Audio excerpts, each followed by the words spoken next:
খবরদার তোর হাতের কোনো জিনিস আমার পাতে দিবি না। সর সর আমার চোখের সামনে থেকে। আশ্চর্য, তুমি আমার সাথে এমন করছো কেন? আমি তোমার সাথে কি করছি?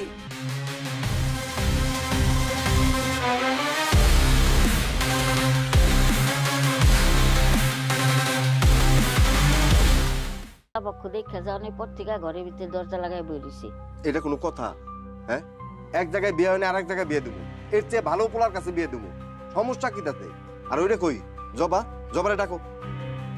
এই এত ডাকাডাকি করানো লাগবো কে? হ্যাঁ, ও কোন জমিদারের মাইয়া যারে ডাকে ডেকা খাওয়ানো লাগবো?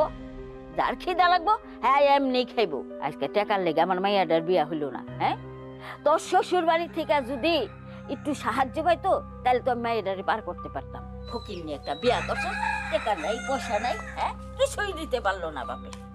এই নাও, তোমার জন্য এক টুকরো মাছ তুলে রাখছিলাম। খবরদার খবরদার তোর হাতের কোনো জিনিস আমার পাতে দিবি না।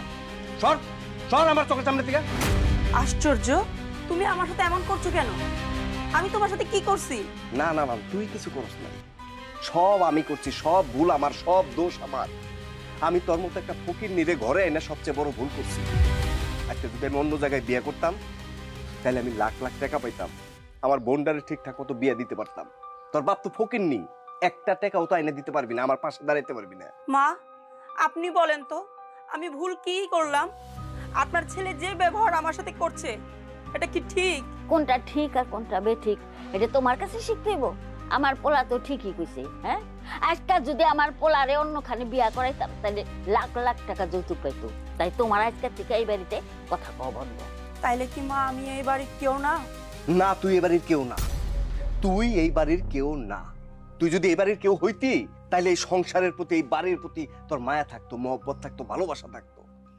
আজকে আমি টাকার লিগা আমি আমার বোনটারে বিয়ে দিতে পারতেছি না। মা আমারে কথা শুনাইতেছে, তোর যদি মহব্বত থাকতো তাহলে তুই তোর বাপের কাছ থেকে টাকা এনে আমার পাশে দাঁড়াইতি।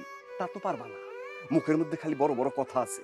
আহারে আমার পোলা সেই আশাই বইসা থাক। হ্যাঁ, বড্ড পোলা জানি কোথাকার। তোর শ্বশুর বাড়ি থেকে দিব টাকা না, সেই আশাই তুই বইয়া থাক। তোর শ্বশুরের টাকা দিব আর সেই টাকা তুই সাপ দিয়া বইয়া বইয়া গুনবি। আমার সোনার টুকরা পোলাটা যদি অন্যখানে বিয়া করাইতাম তাইলে 10 লাখ টাকা তো এমনি দিয়া যাইতো মাইসে। মা, তাহলে আমাকে কেন পুলার বউ করলেন? আপনার পুলারে যেখানে বিয়ে দিলে 10 লাখ টাকা পাইতেন আপনি সেখানে বিয়ে দিতে পারতেন। আমারে কেন বউ কইরা ঘরে আনলেন? তাও তো আমার বাবা আপনার পুলারে টাকা দিতে চাইছিল বিয়ের সময়, কিন্তু আপনার পুলা তো জুয়া খেলে। আমার বাপে টাকা দিত আর আপনার পুলা জুয়া খেললেই শেষ করতো। হায় হায় হায় হায়, জহির শেষ পর্যন্ত আমার এইটাও শুনতে হইলো।